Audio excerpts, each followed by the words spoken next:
Alright boys, welcome to JJDL Playoffs. It has been a while since we have been in playoffs on Wi-Fi. It's been no secret. I was in a massive slump on Wi-Fi. First GBU, probably my worst season ever, into BBR, having a very poor last week, into losing the first 2 weeks of JJDL. But we bounced back. Iron Boulder, with his massive shoulders, carried us to a 6-2 record after starting off 0-2. 6-2 landed us with the 3rd seed behind only Ant, who went 7-1, and Star, who went 7-1, and tied with Darude, but we have head-to-head, so we ended up being the 3rd seed. 3rd seed made us play the 6th seed, which in this case is going to be Leo, somebody who is one of the 2 coaches that we lost to earlier in the season in his Revolution. I don't know how you say it. Was that racist for me to say it like that? Surely not. Hopefully not. I love Leo, super nice guy, but unfortunately for him, we're going to have to try our best here into him, because if we win this, we face the winner of Star and Spider. And either one of those is a fantastic time for me, because Star is one of my best friends in the world, and Spider is the other person that beat us. So either way, I'm going to enjoy that matchup. If we win this one, we got to focus on this one first. I haven't been able to do this in a while, but we're wearing Playoff Jimmy, my finals Jimmy Butler jersey. And boy, it feels good to be back in playoffs on Wi-Fi. I cannot explain to you why that slump happened, but we're back. Boys, the matchup is a little bit different this time as well. We made a couple of changes from the team that we had last time. Originally, we had Mew, Iron Jugulis, and Earthworm, but this time we're coming in with Big Boulder, Shoulder, Iron Boulder, Skarmory, and of course Frostlass. While the matchup at the core is still pretty much the same, these Pokemon still add some interesting dynamics to definitely change up how I approached this matchup. Unfortunately, I did not get any runs in with mocks this week. I was extremely busy, but I still put forth a lot of effort into the build itself. I hope me not having any mocks under my belt isn't going to deter us from winning this game, and hopefully it doesn't hold back how we play. Let's go ahead and talk about Leo's team, who you can check out probably in the top right hand corner earlier in this video if I'm just stop yapping at any point.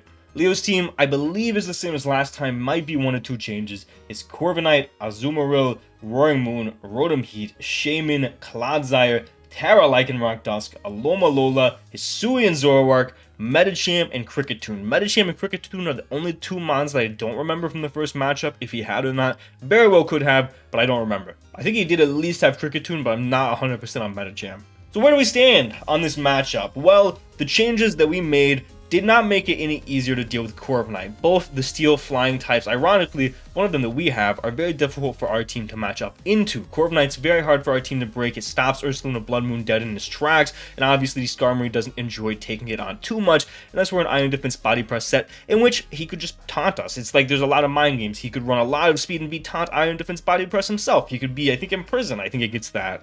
It's a big back and forth thing. We have Rillaboom, obviously, so Corviknight is a little pressured in both the Rillaboom and the Ursaluna department, and we brought both Rillaboom and Ursaluna last time, so he could be a mixed def. Last time as well, let me just go ahead and talk about his pace, and then I'll go back to talking about Corviknight. His pace from last time.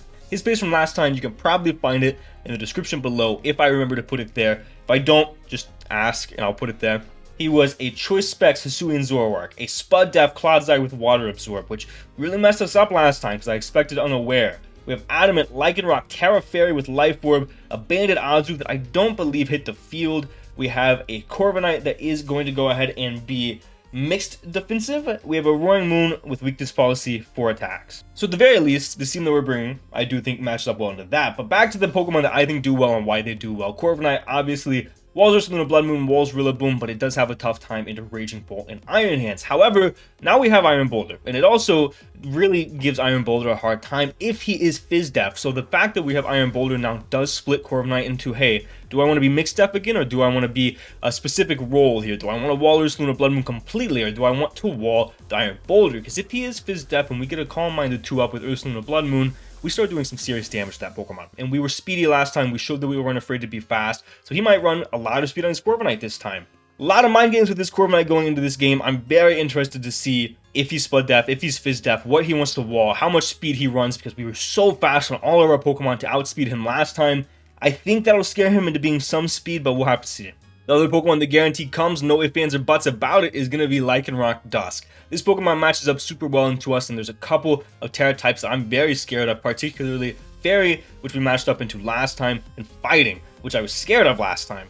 Fighting still matches up super well into us. we just simply don't have great close combat resist. We have Frostlass, who gets destroyed by an Accelerock, and past that, it is actually nothing. Last time we had Mew, so I do think the fact that we not have Mew, the fact that we do not have Mew this time makes me think that he might be a little bit more inclined to run fighting offensively. Fairy did fantastic last time because I was not prepared for it. This time we're obviously a little more prepared. We have Skarmory, so I do lean more into the fighting category this time as far as his Terra type goes, but also Skarmory's gonna probably be the check. Like on matchup, you can kind of just see it. Skarmory's probably gonna be the Pokemon we use to beat that guy. So it could be a lot of different types, man. It could be Fire even to beat Skarmory, but then he doesn't get the Tough Claws as he would with close combat with Terra Blast. So it's going to be a really interesting Terra choice here. I really wholeheartedly believe fighting. Would not be surprised if Fairy. Wouldn't even be surprised if Rock, to be completely honest. But past that, I don't really see any super useful types. Like, could be Electric, I guess, that resists Thunderclap from Raging Bolt,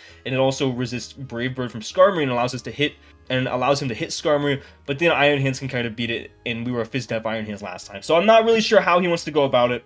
And the last Pokemon that I think, no matter what, is going to come is going to be Roaring Moon. It does have a slightly worse matchup than last time due to the fact that we have Iron Boulder, actually something to outspeed it, and we have priority with Frostlass to actually get some super effective damage on that. And not only that, but Skarmory still does match up pretty well into Roaring Moon, which he was Flamethrower for our Orthworm last time, so I do expect the same for our Skarmory this time, but Skarmory is just a great Fizz-Def wall in this matchup, both Lycanroc and Roaring Moon. It can beat both of those Pokemon, so it's going to be interesting to see how he runs it. I don't think he brings the Weakness Policy set again. I think he probably leans more towards a Dragon Dance Booster Energy set, or maybe just a Booster Energy set in general, because it is very difficult for him to ever get a Dragon Dance off. But if he can find the opportunity to get a Dragon Dance off, it does become very difficult for our team to revenge him, but he might be a little bit wary to do that because we do have the booster potential with our Iron Boulder now, and obviously we do have Iron Hands that checks it pretty well. Past that, the only Pokemon that I do not see coming in this matchup is going to be Kricketune. I actually do think every other Pokemon, even Metacham, has a good chance to come, and I'm going to make a case for all of them. Azumarill makes a lot of sense. It stops our Dracos from the Raging Bolt, which I was some sort of offensive variant Terra Dragon last time on Raging Bolt, so I do think he is going to be extremely wary of that potential set, which did do very well into him and did a ton of damage. I think Azu comes just to block that. It is also very scary in general for us to switch into offensive waters. We have Rillaboom and we have Blastoise obviously, but with the Fairy Stab and Play Rough, we do not have a good resist to his dual stabs. The best that we have, again, is Skarmory, who is here to wall so many other things, and maybe he just wants to overwhelmingly pressure us, bring another Banded Azu. Rotom Heat, I think, is probably the least likely of all the Pokemon on his team to come. We have Ursaluna, Blood Moon, and Iron Boulder, both of which that do not really care about that Pokemon. Iron Boulder cares about the Willows, but past that, not really. And obviously Iron Hands also doesn't care about it a ton, especially if we're some sort of a Lumberry, but that does make me think that if he does bring it, it does have to be some sort of a Willow variant, probably Willow, Volt, Thunderbolt, and Overheat, or maybe Pain Split instead of Thunderbolt. I think it has the worst matchup. We have Raging Bolt that beats it, Iron Boulder, Ursaluna, Blood Moon. Don't really think it comes, but I do think there's definitely a use case for it, especially if he is going to be Spud Def on his Corviknight, and he wants a little bit more of an insurance against our Rillaboom. Next up is Shaman. Shaman is a Pokemon that he did not bring last time that I was easily the most afraid of. Now, I'm going to say it again, we have Skarmory, so it's a little bit less of an issue, and we also still have Raging Bolt, and we have ways to revenge it, but it is still a very scary Pokemon that I do anticipate to potentially come. The only reason I don't have it as a guaranteed come is because he didn't bring it last time. Clodsire is such a good wall. If he brings a Fizz-Def Corviknight, it makes total sense to bring a Spud-Def Quagsire, whichever one this dude is. Clodsire makes a ton of sense. Spud Def can pretty much wall our Raging Bolt unless we're something like Terra Ice or Terra Ground, both of which I said that I thought about last time, so he might not bring Clodsire because of that, but T-Spikes do pretty well into our team that I don't think has a poison type, does it? No, it does not. I have been known to bring Boots for Attack Blastoise pretty much every week, or AP Blastoise, so the fact that we could just spin on that would deter him a little bit, but he brought Water Absorb last time, which was for, I assume, the Blastoise, to block flip turns and whatnot, because I bring that quite often. He could definitely just still bring Clodsire, whether unaware or Water Absorb, to try to mitigate the Shell Smash Blastoise, which otherwise actually does look pretty good into his team. Aloe's another one of those Pokemon that I don't really think comes. We have Raging Bolt, we have Rillaboom, we have Hands, we have even Ursaluna Blood Moon can push past it. It's slow.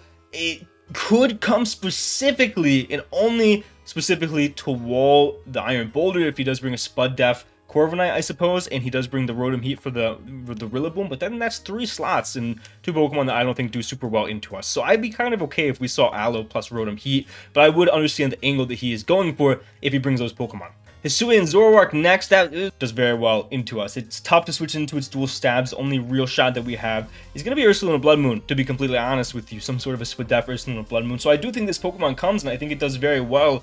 Honestly, I could have said that it was a guaranteed come. Like, it does do very, very well. And then lastly, Medicham. Medicham is a Pokemon that I think does very well into the specific team that we are bringing. Does it do great on paper? Yeah, actually, it does do kind of good on paper. It outspeeds a lot of our really good threats. Outspeeds everything besides 3 Pokemon on our team, actually. Those 2 being Frostlass and Iron Boulder. And it's scary. Could he bring Medicham? Yes, definitely. It doesn't take hits very well. We have Thunderclap plus Grassy Glide. We have Skarmory. He could bring it just to poke a hole in Skarmory, but let's say he brings that, then I don't know, dude. It actually does do very well, and I'm very scared of Medicham. Medicham might be the mon I'm the most underprepared for, but the most willing to admit that I deserve the loss if I lose to Medicham. As for the team that we're bringing, the first Pokemon that we're going to throw up on the builder is going to be the Pokemon that did his best last week to make sure Bope didn't make playoffs. It's going to be Raging Bull. And we did have 3 different sets for this Raging Bull actually, but the set that I decided I think does the best is going to be Tera Fairy with dual stabs being Thunderclap, Thunderbolt, and Dragon Tail with Tera Blast Fairy. So I guess quadruple stabs? I don't know. The reason we're Tera Fairy is because, generally speaking, Raging Bolt is just such a good defensive Pokemon and such a good defensive piece in this matchup. This is going to be a very scatterbrained explanation, so I apologize, but Fairy is just one of the best defensive types in the game, and this being such a good defensive piece in this matchup makes me want to make it a neutral type against most things. The only downsides to being Tera Fairy, right, is I almost went Tera Water with this exact same set except Draco over Tera Blast, but the reason I didn't go Tera Water is because 1, that made us weak to Rotom, which is always going to outspeed the set that we have. 2, we have the potential to get 2-hit KO'd by, I want to say Crunch from Adamant Roaring Moon, if I recall correctly. 3, it made us weak to Shaman, which we would always take extra damage on the Shaman that Pokemon's very hard for us to deal with. The positives with going Tera Water were if he's Iron Head on Corviknight, Lycanroc, or Roaring Moon, we could take that a lot better. We're not going to be weak to Clodsire if we went with the Tera Water, and if he is unaware, not Water Absorb, doesn't matter because we were Draco, I don't know where I was going with that. And we also resisted Azu Liquidation. I think there were use cases for both sets for sure, but I decided to go Tera Fairy. It made me feel a little bit more comfortable, so that's ultimately just what we went with. I also heavily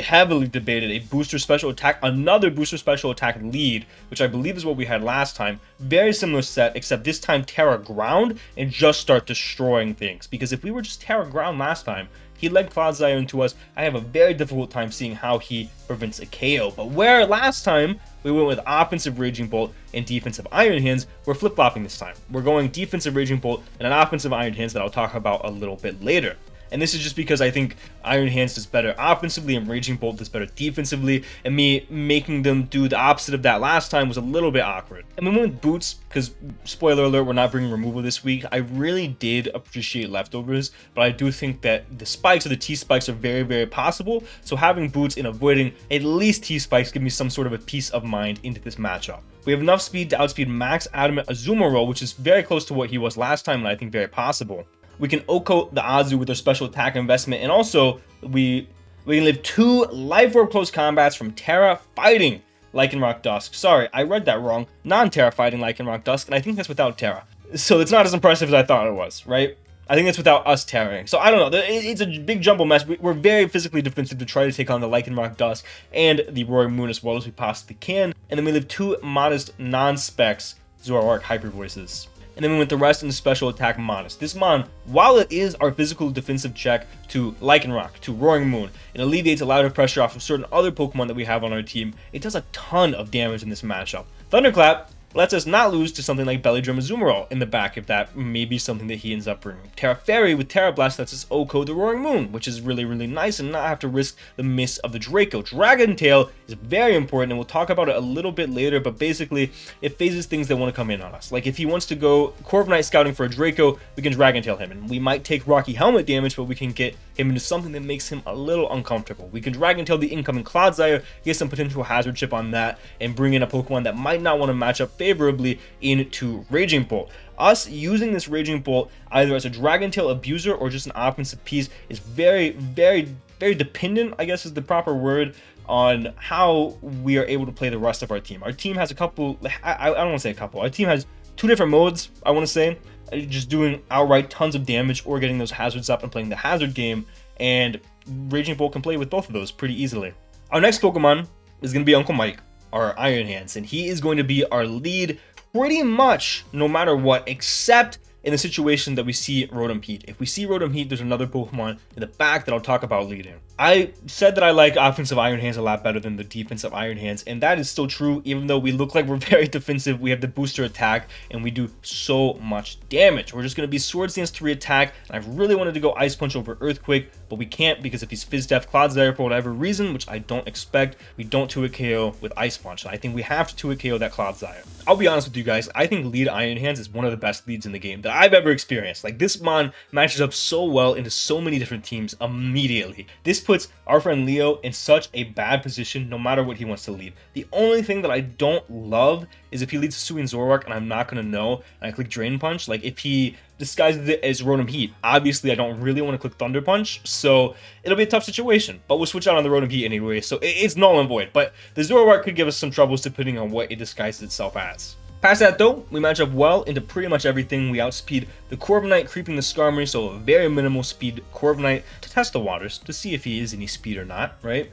We live a Specs Zoroark Hisui Hyper Beam, which is important because I do think he could try to catch us off guard with that. We live 2 non-boosting Earthquakes from the Roaring Moon because he was Earthquake, not Stomping Tantrum or High Horsepower last time, and then we went the rest into attack. The rest is 8 out of him. We get the booster attack, we do a lot of damage. Drain Punch is there for longevity, obviously. Thunder Punch, dual stab, and it also does great damage to the Corviknight as well as the Aloe, and Earthquake specifically there so we don't lose to the Clodsire. This set does so well, and I'm so excited to use this specific Pokemon. It gets us in so many great positions. It can come in if we have to end up switching out turn 1, which we really don't want to, but if he leads Rotom Heat or something like that, we are going to have to switch out in certain situations turn 1. We'll switch out, and we'll still use this as a piece that checks the Raging Bolt? Roaring Moon. Checks the Roaring Moon pretty consistently. I love Iron Hands in this matchup. I've loved it all season. I don't think he's going to let us down today. Next up, we've got another important piece, Skarmory. As everybody has in my comments has been eating this Pokemon up, it has been doing so well for us defensively. Our unsung hero for the season, getting outshined by Iron Boulder in the spotlight a little bit, but Skarmory has been so important, and this week it's going to be no different. We're Rocky Helmet to punish things like Lycanroc and Roaring Moon specifically, and we're going to be primarily Fizz Def for those 2 aforementioned Pokemon, Lycan Dusk as well as Roaring Moon. Or Roost for longevity, Rocks because hazards are very crucial in this game. Rocks specifically are very, very good, and I really like getting them up early. Or Brave Bird because I do think Terra fighting Lycanroc is a very big possibility, and I do want to be able to hit that, and the Body Press to be able to hit the Roaring Moon. Pretty much. There are obviously other reasons why we are what we are, but those are the primary reasons why we are those 2 moves. We live 2 banded Roaring Moon crunches after Rock, so this Pokemon pretty much stops Roaring Moon unless he is a special variant, 12 speed for the Corviknight, and then with the remaining 72 in a special defense, just in case, because we didn't really hit any calcs that I thought was necessary with the attacking method. Skarmory is super important. It shuts down both the Lycanroc and the Roaring Moon. It's the primary check to those 2 Pokemon. Obviously, Raging Bolt is there and can alleviate pressure off Skarmory, but Skarmory is here primarily to check those 2 Pokemon, as well as to get Rocks off. Next up, super simple set. I've brought it pretty much every week, and it has yet to let us down. He's 12-0 on the season so far, I believe. Maybe 13-0, maybe 11-0. Who cares? Iron Boulder, Shoulder Day. We have Choice Banded once again, and we really just need dual stabs in this matchup. So we threw on Quick Attack just in case that Roaring Moon gets a little out of hand, and we threw on Facade because Will-O-Wisp Rotom Heat is very possible, and he doesn't have great Facade switchings besides that Corviknight. The reason Rocks are so important, as I mentioned before, is keeping that Corviknight low for this Iron Boulder is going to be very important. We can actually 2-hit KO the Corviknight after Rocks pretty much no matter what. Even if he's Fizz Def, we can 2-hit KO that Pokemon. If he's not Fizz Def, we do so much damage to that Pokemon with a banded Mighty Cleave. Mighty Cleave is pretty unresisted on our opponent's team due to their Steel type being Corviknight. The only Pokemon that really enjoys taking it is going to be Clodsire, which is pressured so much. And this is kind of why I like our matchup, because their defensive pieces are so pressured between so many different things, and he has a lot of tough choices to make in the builder. He could make every single choice right. He could bring exactly what is needed to counter my team, but I like how thin his choices are spread. He could also be Aloe. Aloe could definitely check this. But I like how much we're spreading his thought process a little thin here. We have to make him really decide what he wants to be on Corviknight, Clodsire, Rotom Heat, Aloe, everything. We can outspeed the Roaring Moon. We can live a +2 Life Orb Stellar Rock, Adamant, from the Lycanroc Dusk after rocks, and then went the rest into attack. This is one avenue to win the game. It is not the only avenue, but if Corviknight gets chipped, if Clodsire goes down, if there is no Aloe, which I really don't expect, then Iron Boulder really has a great path to victory here. Ursaluna Blood Moon is going to be up next, and this was the hardest set for me to decide on. Ultimately, I decided to go AV just for a little bit of more, just to feel a little bit safer against the Hisuian Zoroark, which otherwise matched up crazy into the team that we were bringing. We're Vacuum Wave for priority specifically for the Roaring Moon. Blood Moon does so much damage. Earth Power is necessary for a couple of different reasons, such as our last move being Smackdown, potentially calling the Corviknight coming in and Earth Powering for like 90%, or forcing a switch and clicking Blood Moon. Last time, I had a really hard time coming up with an Ursaluna set that wasn't rendered useless by Corviknight.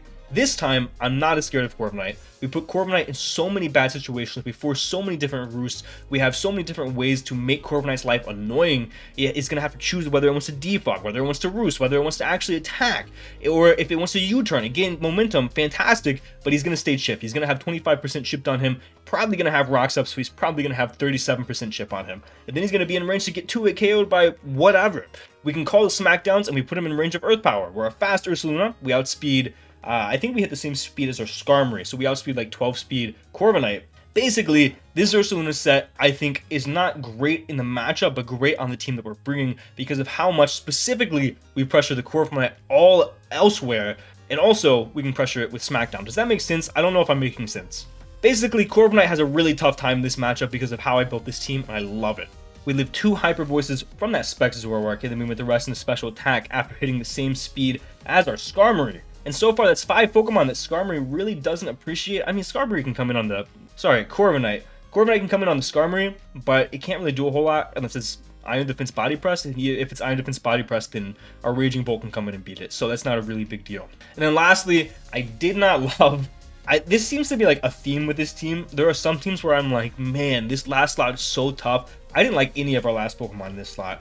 Wigglytuff's ass, and I guess I'm never bringing him. Blastoise I did highly consider for Rapid Spin, but I decided against it. Rillaboom was alright, it forced a lot of switches, and I liked the U-turn momentum that we potentially got from him, but I think we brought it last time, and he could bring Shaman to really abuse us this time, and we are a little bit weak to Shaman, so I didn't really want to do that. So our last one's going to be Frostlass to help us with the Spike stack. We're going to be Spikes, we're going to be Taunt, we're going to be Shard, we're going to be Ice Beam. Super simple set. We speed tie Lycan Dusk as well as Zoroark, mainly to speed tie Zoroark Hisui. It doesn't really matter that we speed tie Lycanroc, we'll die to a Solid Rock, but we're Taunt plus Spikes because if Corviknight comes in on this, which it should probably be the immediate switch into this, if not Azu, right? Which Azu doesn't love switching in on this because Will-O-Wisp exists. It's going to be Rotom or Corviknight, right? We can taunt the we can taunt the Corviknight. He can't roost, he can't defog, and that's very crucial. If we keep a Spike and a Rock up the entire game, this game becomes a lot easier for our team to deal with. Ice Shard also makes me feel a little bit safer against the Roaring Moon and things like the Hisuian Zoroark as well. So Frostlass, while it doesn't do the best here, I like the Spike plus Taunt combo specifically just to make Corviknight's life a little bit harder. Even if we taunt and we die to an Iron Head, I consider that Frostlass's job well done. So that's going to be the team, boys. I'm pretty confident in this build. It's lead Iron Hands unless we see Rotom, and then it's going to be lead Ursaluna Blood Moon. It pretty much is just a situation of we have to, 1, make Corviknight's life a living hell. We have to make that Pokemon never have room to breathe. We don't want him to defog, we don't want him to roost, but if he does get one or the other, he's never getting both, right?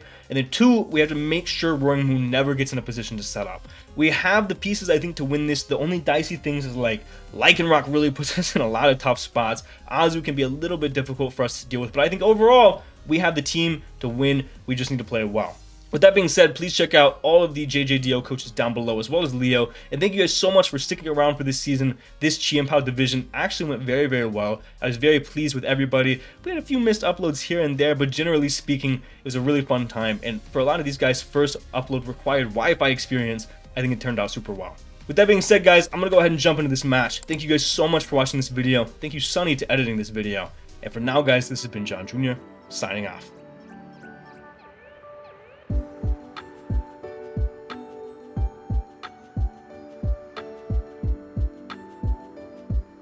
Boys, the matchup is a little bit different this time as well. We made a couple of